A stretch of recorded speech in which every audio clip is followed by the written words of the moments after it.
So I want to take us all a little bit backwards and not just talk about the streams of Judaism today, but to say that to remember that Judaism was never just one thing, or maybe it was for a very short time. But even if we go back about 2,000 years ago to the days of the Second Temple, we had different sects where we had and you'll help me with the English formal terms because I know them mostly in Hebrew, but we had the Isiim and Prushim and Tzdukim. We have different understandings of how to do Judaism. There are those who thought that the priests,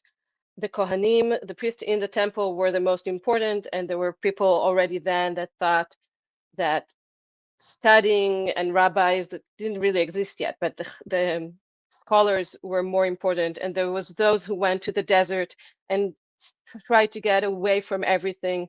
and to create their own different world. So I think Judaism in general and in its culture and in its history, and that's like going very, very much long time ago, was already in different ideas and different ideology, and it always has been. And I think when we understand that after the Second Temple was destructed, Judaism tried to reinvent itself, and since then, so many things have happened, and reality have changed, and the way we understand reality, and the way we understand halakha, and the way we understand what we need to do in our lives, and the way we are willing to accept the changes that are happening in the world, and the things that we are not willing to accept that are changing, or the way we react to the changes.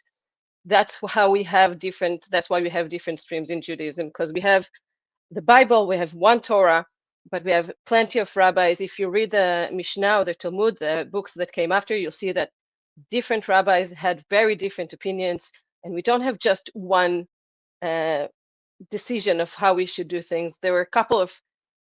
very important people who wrote very important books, but every time there was another person who wrote another very important book, and it's not just one halakha, there's not one final decision, and there's always new ways to understand and to ask and to try to see what is going on. And that's why Reform Judaism today is still